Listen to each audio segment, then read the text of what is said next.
Corruption करके, tax की चोरी करके, मनी लॉन्ड्रिंग करके मुल्क से बाहर लेके जाता है और वो ठीक रहा है। और दूसरा जो कि पाकिस्तान से हलाल की कमाई का पैसा पाकिस्तान लेके आता है वो नाइल हो जाता है। एहतसाब ये जमहूरियत के लिए ख़तरा नहीं है। एहतसाब से जमहूरियत और सियासत और मजबूत हो जाएगी। सबसे पहले इब्तदा उनसे की जाए, उनको मौका दिया जाए कि वो अपने नाम को क्लियर कर लें। हमारी ख्वाहिश है कि हम सारे एक और नेक होके एक ही दिन जो है अल्लाह अकबर का नारा लगाएं। सिर्फ आप नहीं, एटीएम मशीनें भी बंद करवाएंगे। एटीएम मशीनों को हिसाब देना होगा। इनकी सिर्फ एक जिद है, सिर्फ एक हुकूमत की है, नवाज शरीफ को बचाना है। सड़कों पे जाना है तो कल जाने के बजाय आज जाएं। हुकूमत के पास अब अखलाकी जवाज़ नहीं है अपने प्राइम मिनिस्टर को बचाने के लिए। अस्सलाम वालेकुम नाज़रीन, न्यूज़ आई के साथ मैं इफ्तिखार शिराजी। कराची पाकिस्तान के सियासी मंजरनामे पे कई तवील अरसे से छाया हुआ है और आज भी वहाँ पे जो डेवलपमेंट हुई है, शहर में कई पोस्टर आवेज़ा किए गए हैं जिनके ऊपर तहरीर था कि जो कायद का गद्दार है वो मौत का हकदार है। और ये शहर के कई इलाकों में पोस्टर आवेज़ा हुए हैं और जब मीडिया ने इस पर नज़र डाली है तो शायद उस वक्त रियासत की नज़र भी पड़ी है। बाद में बैनर्स उतारे भी गए हैं, लेकिन काफ़ी देर तक ये शहर के चौराहों पे आवेज़ा रहे हैं। ऐसा क्या है, क्या रियासत के जो एक जमात के ख़िलाफ़ जिसके सरबराह ने पाकिस्तान मुखालिफ तकरीर भी की, पाकिस्तान को बुरा भला भी कहा गया, उसके ख़िलाफ़ काफ़ी कुछ इक़दामात तो हुए, लेकिन अभी भी कन्फ्यूजन का माहौल अपनी जगह पे मौजूद है।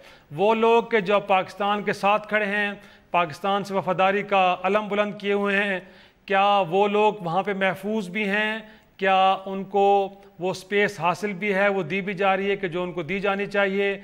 वो लोग के जो पाकिस्तान के हक़ में नारे लगा रहे हैं, क्या वाकई उनके लिए रियासत कुछ कर भी रही है कि नहीं?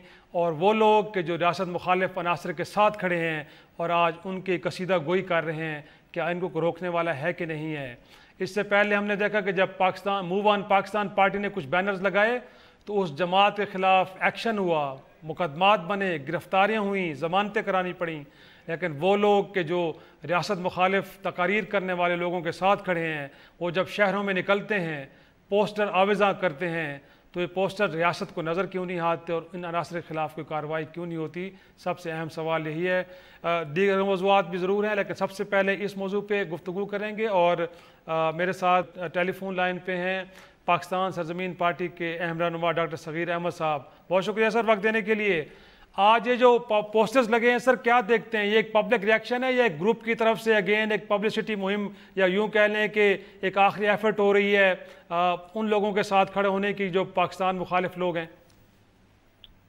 देखिए, इसका बात सबसे अच्छा बनता है कि ये फारूक सत्तार ग्रुप से पूछा जाता, क्योंकि ये मैंने जो बैनर्स देखे हैं, इनकी फुटेजेस देखी है, उसमें फारूक सत्तार साहब को मुखातिब किया गया है और उसमें ये बात की गई है कि जो कायद का गद्दार है वो मौत का हकदार है। तो एक बात तो ये कि इसका सबसे अच्छा जवाब जो है वो फारूक सत्तार एंड कंपनी दे सकती थी। और जहां तक बात है पाकिस्तान ज़मीन पार्टी की, पाकिस्तान ज़मीन पार्टी ने एक अलग पार्टी बनाई है और उन्होंने विद इन पार्टी रहते हुए कोई हमने किसी किस्म का पार्टी के एसेट्स पे, पार्टी की लीडरशिप पे, पार्टी के जितने भी ऑफिसेज हैं, ऑफिस बेयरर्स हैं, पार्टी का परचम, इसमें किसी भी चीज पर हमने कब्जा नहीं किया। दूसरी तरफ फारूक सत्तार की एमके में जिसमें उन्होंने तमाम चीजें की हैं, एमपीए एमएनए से लेकर मैंडेट से लेकर ऑफिस से लेकर पार्टी परचम तक तमाम चीजों को हाईजैक किया है। आज बड़ा कैटेगोरिकली इन बैनर्स पे देखने में भी आया है कि जानशीन अल्ताफ जो भी ग्रुप है, ये बदला ग्रुप, जानशीन अल्ताफ जो भी ग्रुप है, उसने फारूक सत्तार के खिलाफ ये बैनर्स आवेजा किए हैं। और एक पुराना स्लोगन जो हमेशा से एमकेएम का वतीरा रहा है कि जो कायद का गद्दार है, मौत का गद्दार है, इसी बात पे शहर में नजर आए। मुझे तो ये सब कुछ एक टोपी ड्रामा लगता है कि एक तरफ फारूक सत्तार साहब आवाम से मजलूमियत लेना चाह रहे हैं। 8 तारीख को इलेक्शन है PS 127 में और वो ये सब कुछ लेकर ये हमदर्दियां समेट के उस इलेक्शन को जीतने की कोशिश कर रहे हैं। और एक तरफ बड़ा एक चैलेंज है उनके लिए भी कि कल तक वो अल्ताफ हुसैन साहब के नाम पे वोट लेते थे, वो उन्होंने भी जो नशिस्त हासिल की वो अल्ताफ हुसैन के नाम पे हासिल की थी। आज वो शहर में जो पॉलिटिक्स करने की कोशिश कर रहे हैं वो अल्ताफ हुसैन साहब से हटकर है और अब वो 127 के इलेक्शन में भी जा रहे हैं। तो यकीनन ये कुछ हमदर्दियां समेटने का मामला नजर आता है। तो आपके ख्याल में डॉक्टर साहब ये टोपी ड्रामा अगर आप इसको करार दे रहे हैं तो किसकी तरफ से हो रहा है आपके ख्याल में? कौन कर रहा है ये टोपी ड्रामा? देखिए बड़ी ऑब्वियस बात है ना कि फारूक सत्तार साहब ने जो 22 अगस्त को जो इंसिडेंट हुआ है कराची में, उसके बाद फारूक सत्तार साहब एक बार फिर अल्ताफ हुसैन को डिफेंड करने के लिए प्रेस क्लब गए। उसके बाद रेंजर्स की तहवील में चले गए, फिर रेंजर्स की तहवील से वापस आए, एक प्रेस कॉन्फ्रेंस की उन्होंने, और उसके बाद से एक मुसलसल कंफ्यूजन इस शहर में, पूरे पाकिस्तान को कंफ्यूज किया जा रहा है। और एक तरफ कभी कहा जाता है जी अल्ताफ हुसैन साहब को हमने छोड़ दिया है, कभी कहते हैं जी उनको सफाई का मौका देना चाहिए, फिर कहते हैं हम करारदाद लाएंगे। करारदाद लाते हैं तो उसमें सिर्फ अल्ताफ हुसैन की स्पीच का एक हिस्सा है, उसको मुतनाज़े करार देते हैं।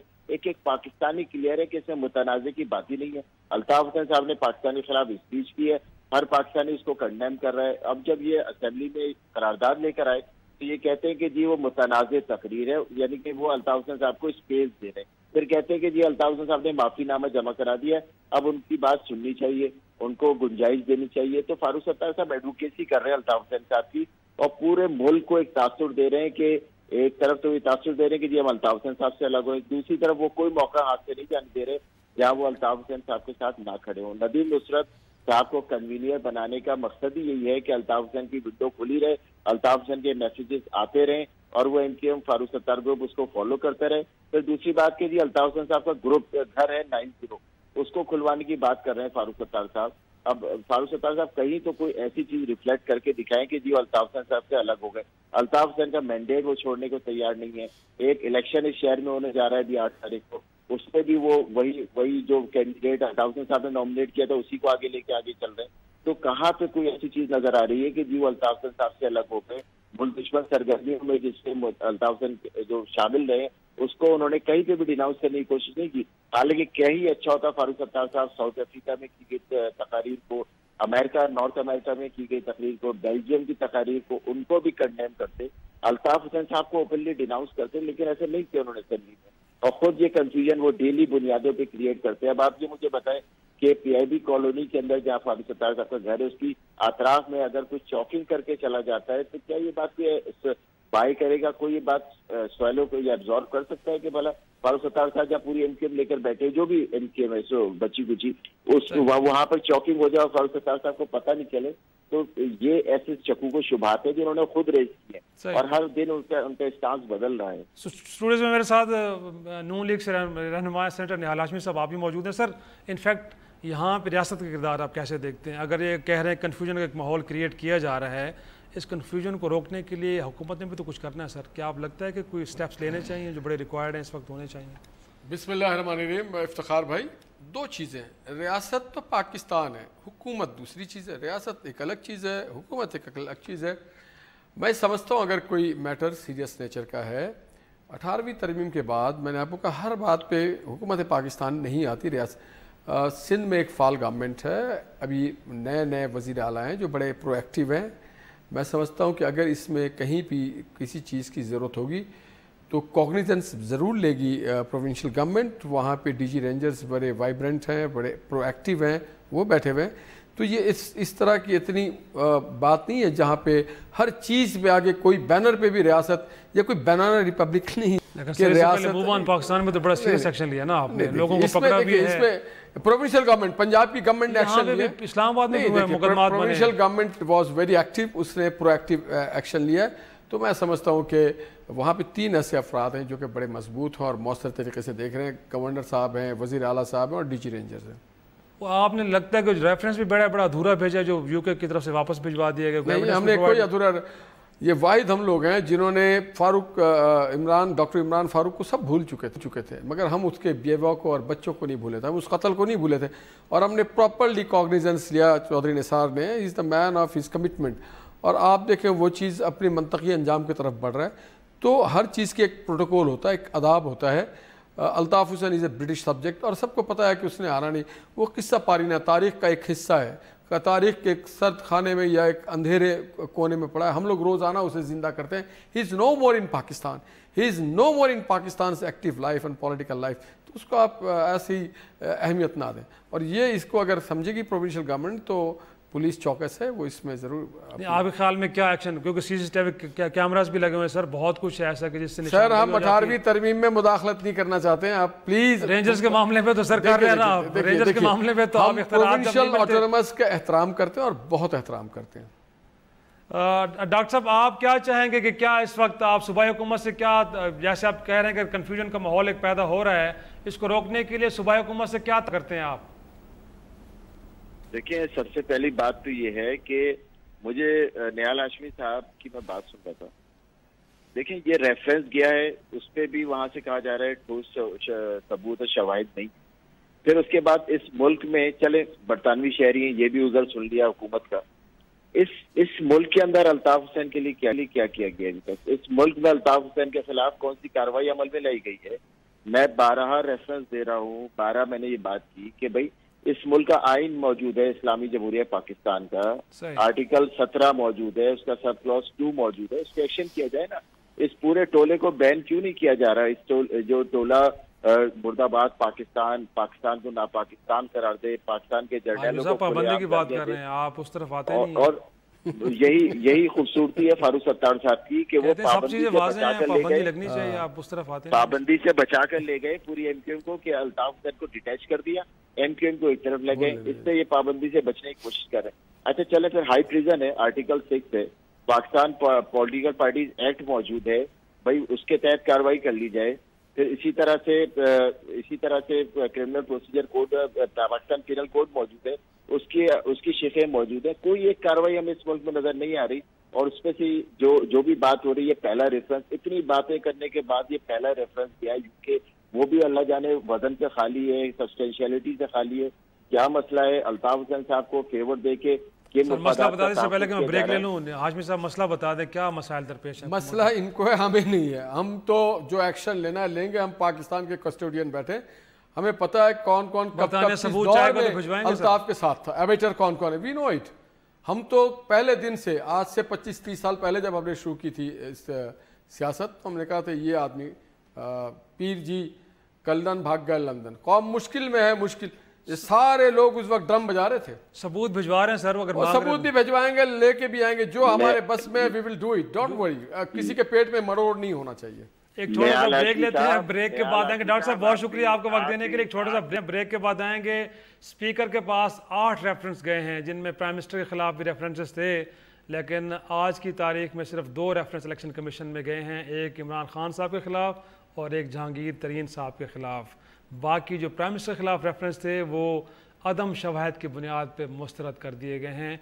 और स्पीकर साहब ये फरमा रहे हैं कि उन्होंने अपना माइंड अप्लाई किया है, क्योंकि जो कानून कहता है उन्होंने अपने विजडम के तहत तय किया है कि जो 2 रेफरेंसेस हैं इनमें तो वाकई शवाहिद मौजूद हैं, लेकिन जो प्राइम मिनिस्टर के ख़िलाफ़ हैं उनके ख़िलाफ़ शवाहिद इतने ठोस नहीं है कि उनको आगे भेजा जाए। क्या वाकई हकीकत ऐसी है? इम्पार्शली चीज़ों को देखा गया है यहाँ पे भी, या पार्टी के मफादात को और उन चीज़ों को मद्देनजर रख के फैसला किया गया? छोटा सा ब्रेक के बाद आएंगे और अपने शुरुका गुफ्तगू के साथ इस मामले को डिबेट करेंगे। छोटा सा ब्रेक।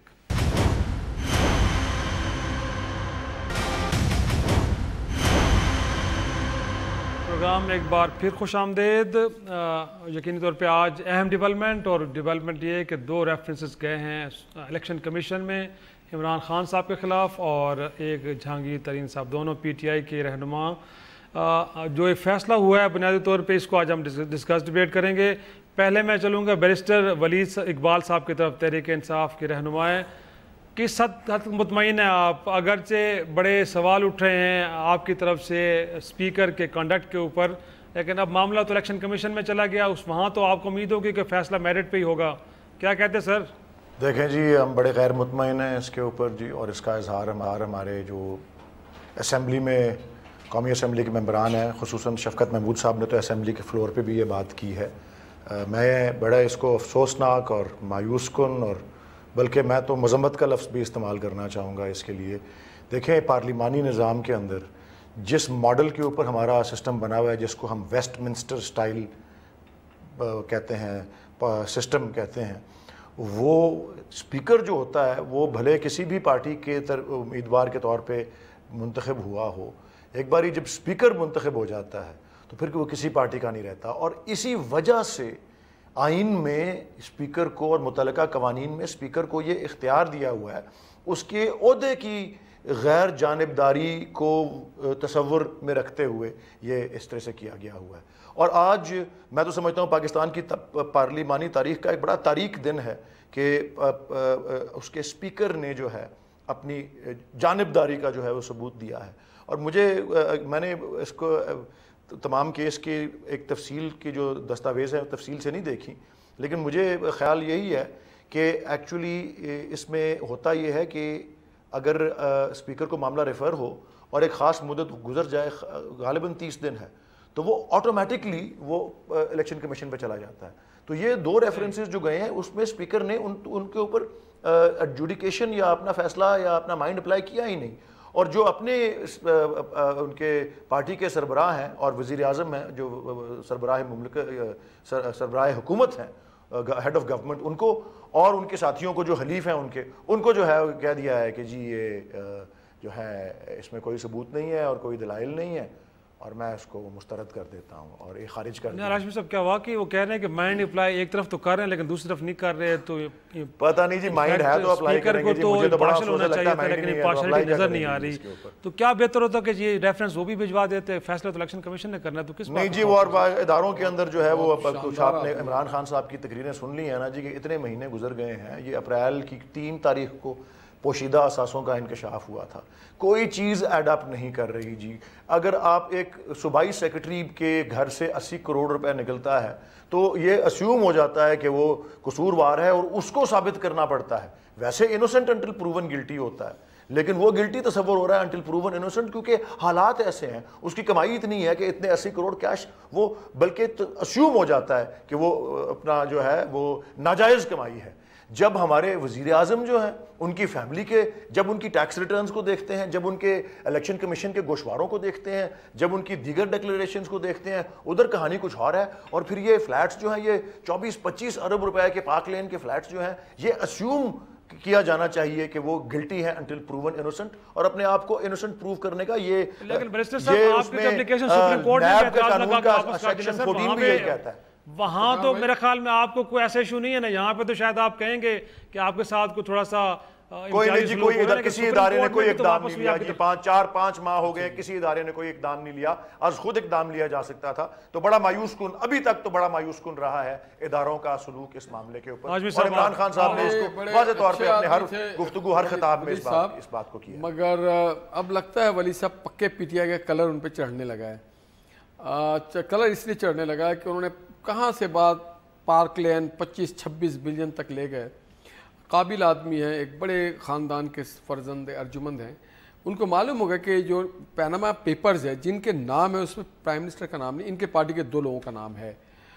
मगर हम ये समझते हैं कि इसका एहतसाब होना चाहिए, इनका एहतसाब होना चाहिए 12 साल और एहतसाब के लिए। देखिए दुनिया में वलीद भाई अगर 1 मिनट आप दे दें मुझे प्लीज, अगर 1 मिनट आप दे दें, अगर 1 मिनट दे दें, पूरी दुनिया में जहां भी पैनामा पेपर्स के हवाले से बात हुई है तो किसी लीडर के ड्रीम पे और डिमांड पे नहीं हुई है, उस मुल्क की जो एग्जिस्टिंग लॉ है उसकी बुनियाद पे। हिंदुस्तान में भी क्या हुआ है, क्या वहां पे कोई नया लॉ इंट्रोड्यूस हुआ है, कोई टर्म्स ऑफ रेफरेंस बनाए गए? नहीं, जो उनके लॉ एग्जिस्ट करते थे उसके मुताबिक उसके ऊपर फैसला किया गया। हमारे यहाँ भी यही होना चाहिए कि जो लॉ, अब लॉ चूंकि कमीशन ऑफ इंक्वायरी 1956 के ऊपर लोग मुत्तफिक नहीं थे, तो हमने अब एक नया लॉ ड्राफ्ट किया, हमने असेंबली में पेश कर दिया, इंशाअल्लाह ताला वो लॉ पास होगा। उसके अंदर नोटिस भी देखिए, एफबीआर ने अपना काम किया, उसने जिन जिन लोगों के नाम थे उसमें including the sons of prime minister, उनको भी नोटिस दे दिया गया, जमा खातिर रखें, ये हो जाएगा। अब उन्होंने कहा कि स्पीकर साहब ने जानिबदारी किया। देखिए स्पीकर हमारी पार्टी के अब नहीं रहे, स्पीकर कॉन्स्टिट्यूशनली अब हमारी पार्टी के नहीं है और वैसे भी हमारी पार्टी के नहीं है, वो अब स्पीकर हैं और स्पीकर को ये जिम्मेदारी है कि अगर उनके पास कोई रेफरेंस आए तो वो अपना माइंड अप्लाई करें। ये लिखा हुआ है, जफर साहब को भी लेते हैं, उनका भी पॉइंट ऑफ व्यू लेते हैं। बैरिस्टर साहब आप क्या कहते हैं? बुनियादी तौर पे स्पीकर साहब एक तरफ तो 2 रेफरेंस भिजवा रहे हैं, लेकिन जिन 2 को रिजेक्ट कर रहे हैं उनके बारे में वो कह रहे हैं, आज उन्होंने जो इलेक्शन कौमी असम्बली में वजाहत दी है कि जिनके ऊपर मैंने लिखा है कि इनमें एविडेंस नहीं है इनफ कि इनको आगे भेजा जाए, वो भी मैंने भिजवा दिया इलेक्शन कमीशन में कि मैंने ऐसा क्यों लिखा। तो कैसे देखते हैं आप उनके आज के कंडक्ट को, कि ठीक था, मेरिट पे चीज़ों को उन्होंने एड्रेस किया है या नहीं? आपको भी लगता है जैसे वलीद साहब कह रहे हैं कि नहीं, उनके साथ इम्तियाजी सलूक बरता गया है? देखें जी, सबसे पहले तो आइन को देखें आप, आर्टिकल 62(2) क्या कहता है? आर्टिकल 62(2) ये कहता है कि अगर कोई किसी को कंप्लेंट है कि एक MNA नाअहल है, डिस्क्वालिफाइड है, तो वो स्पीकर साहब के पास एक कंप्लेंट फ़ाइल करेंगे कि ये कंप्लेंट या रेफरेंस या जो भी उसको कह लें, इसको आप भिजवा दीजिए इलेक्शन कमीशन के पास। तो स्पीकर साहब एक पोस्ट ऑफिस हैं जिनका काम ये है कि वो प्राइमा फेशा ज़ाहरी तौर पे देखें कि on the face of it क्या कोई सवाल उठता है। अगर वो सवाल उठता है तो फिर उस सवाल की डिसीजन, वो सच है सवाल, सही है सवाल, गलत है, वो उनका काम नहीं। उन्होंने सिंपली आगे भेज देना है इलेक्शन कमीशन को। तो अगर इन्होंने समझा स्पीकर साहब ने कि जो इमरान खान साहब के ख़िलाफ़ रेफरेंस है उसको जाना चाहिए उसके पास, कमीशन के पास, तो फिर मेरा ख़्याल है ये फेयर था कि वो नवाज़ शरीफ साहब के ख़िलाफ़ भी जो रेफरेंस थी उसी बेसिस पे, उसी लीगैलिटी पे वो भिजवा देते। ये इससे लगता ये है कि उन्होंने कुछ डिसीजन ली है, हालांकि उनका काम डिसीजन लेना नहीं है। उनका आइन के मुताबिक सिर्फ काम ये है कि अगर वो देखें कि वाकई कोई सवाल पैदा हो रहा है तो वो उसको आगे रेफ़र कर दें। तो यहाँ मेरा ख्याल है उनसे थोड़ी सी गलती हुई है। जी, एक छोटा सा ब्रेक के बाद आएंगे और एक और मामला पर डिबेट करेंगे कि अवामी मुस्लिम लीग के सरबराह शेख रशीद अहमद साहब की तरफ से ये स्टेटमेंट आना कि आर्मी चीफ को अपना रोल प्ले करना चाहिए मौजूदा सियासी सूरत हाल में, वो किस कदर एक तरह से अहम है और इसके रिपरकशंस क्या हो सकते हैं। और ऐसे में जब मैंने पहले कहा कि मूव ऑन पाकिस्तान पार्टी ने जब बैनर्स लगाए थे तो उन बैनर्स को बड़ा उसका सीरियस नोटिस भी लिया गया, बाद में कुछ मुकदमात भी बने और उन लोगों को ट्रायल भी किया गया। ऐसे में शेख रशीद अहमद साहब की तरफ से स्टेटमेंट आना जमहूरियत के लिए कितना नुकसानदेह है और क्या उन्होंने ये स्टेटमेंट दे के किसी कानूनी नुक्ते की खिलाफ वर्जी भी की है, अगर की है तो फिर रियासत हुकूमत क्या करेगी। एक छोटा सा ब्रेक के बाद इस मामले को डिबेट करेंगे।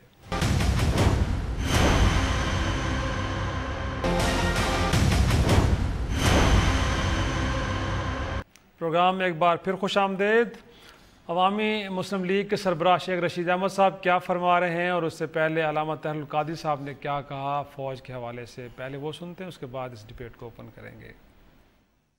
फौजियों, रहील शरीफ साहब अगर अपनी फौज के अंदर से जनरल अवैध खटक से लेके लातादाद लोगों का ट्रायल कर सकते हो और उनको घर भेज सकते हो, क्या ये आपकी जिम्मेदारी नहीं?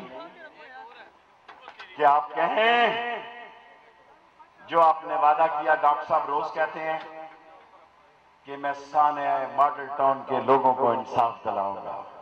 जनरल राहील शरीफ साहब, ये आपकी जिम्मेदारी है क्योंकि FIR आपने कटवाई और मुझसे वादा करते हुए ये जुमला बोला कि आपको मॉडल टाउन के शहीदों का इंसाफ जरूर मिलेगा।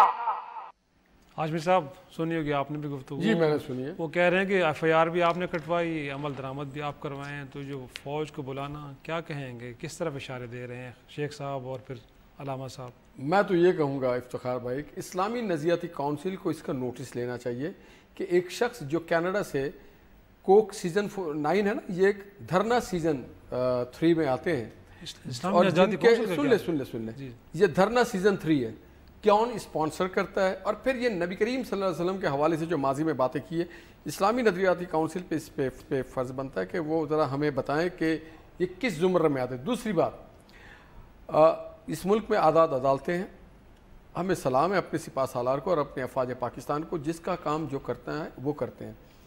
ये डिसग्रेस करना चाहते हैं हमारे इदारों को। जो काम पुलिस का है पुलिस करे, जो अदालत का काम है अदालत करे, जो टीचर का काम है टीचर करे, जो इंजीनियर का काम है इंजीनियर करे, जो डॉक्टर का काम है डॉक्टर करे।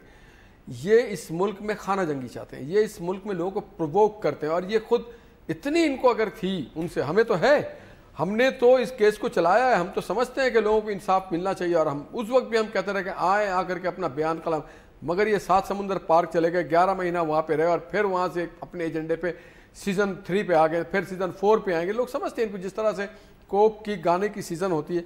और जहाँ तक रह गया शेख रशीद साहब, पूरे पाकिस्तान को पता है कि अहमकाना बातें करते हैं और वो इस तरह की हरकत करके टॉक शोज में और मीडिया में एक संजीदा और जिम्मेदार आदमी कैसे कह सकता है। वो शायद मेरे ख्याल में फौजी अदालतें क्योंकि इस हुकूमत ने बनाई है तो कहते हैं कि लगता है कि उनको भी लगता होगा शायद फौज के किरदार सुन तो लेना सर, आइन भी कुछ है। जब मैं आपकी जगह कैसे ले सकता हूँ, आप अपने कैमरामैन की जगह और कैमरामैन लाइटमैन आपकी जगह नहीं बैठ सकते। जिसकी जो जिम्मेदारी शेख रशीद साहब जमा खातिर रखें, गाली बकने से आदमी लीडर नहीं बनता है, उल्टी सीधी बातें करने से संजीदगी से बनता है। लोगों की खिदमत करना, हर वक्त बैटिंग नहीं होती है, कभी कभी फील्डिंग भी किया था।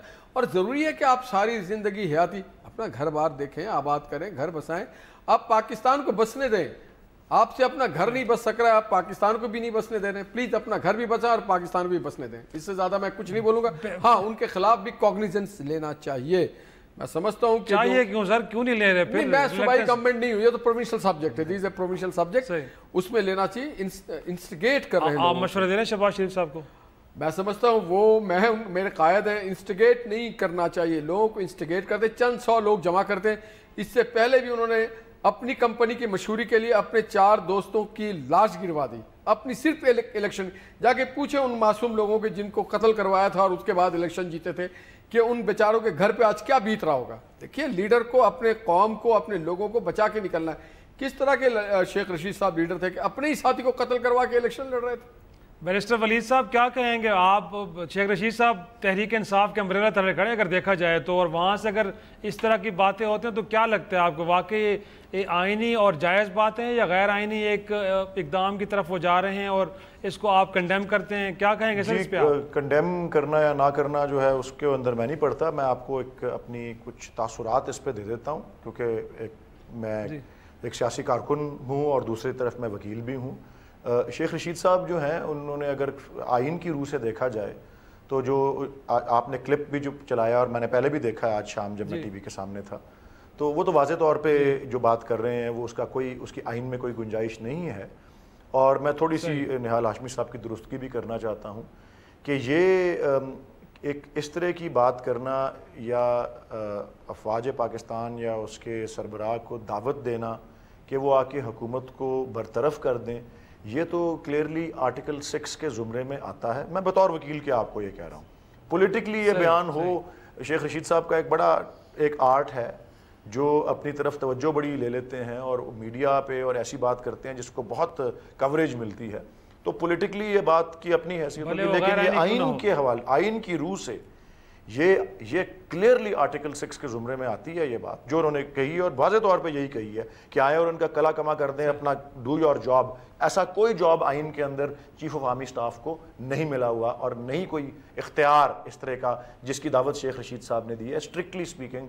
और मैं जो निहाल हाशमी साहब के हवाले से बात करना चाहता हूँ, आर्टिकल 6 में जो संगीन गद्दारी का एक्ट जो बना हुआ है 1976 का है गालिबन, उसमें ये काम सूबाई हुकूमत का नहीं होता। संगीन गद्दारी का केस वफाकी हुकूमत जो है उसके पास इख्तियार है। जनरल मुशर्रफ पे जब आर्टिकल 6 की प्रोसीडिंग्स इनिशिएट की गई तो वो चौधरी निसार साहब ने कहा था कि मैं करूँगा, हम करेंगे, हुकूमत करेगी, और वो वफाकी हुकूमत ने की ना। डॉक्टर ताहिरुल कादरी साहब का जो बयान है वो एक और नौइयत का है। वो ये फरमा रहे हैं बकौल उनके कि जो FIR की जो दर्ज होना था प्राइम मिनिस्टर और चीफ मिनिस्टर के ख़िलाफ़, जो कि 14 लोगों की जो जानें ज़ाया हुई और पुलिस की कार्रवाई पर, उसका FIR की जो रजिस्टर करने की जो प्रोसेस था उसमें ज़ाहिर है कोई इनफॉर्मली या अपना असर इस्तेमाल किया या क्लेम कह रहे हैं, वो कह रहे हैं सर उन्होंने कटवाई, वो कहते हैं आपने कटवाई। जनरल साहब को हो सकता है उन्होंने हुकूमत को या मुतल्लिका इदारों को, बिकॉज वो बहुत बड़े ओहदे पे फायज है और उनके ओहदे का बड़ा रोब और दबदबा है, लेकिन अपने किसी इख्तियार के तहत जो कि मुख्तस है उसके अलावा कोई इनफॉर्मली भी तो कह देता है। तो उन्होंने इनफॉर्मली अगर उसके दर्ज कराने में कोई किरदार अदा किया है तो वो तारुल कादरी साहब कह रहे हैं कि जी आपने उसके दर्ज कराने में अगर कोई किरदार अदा किया है तो इसको मुंतकी अंजाम तक पहुंचाने के लिए भी कोई किरदार अदा करें।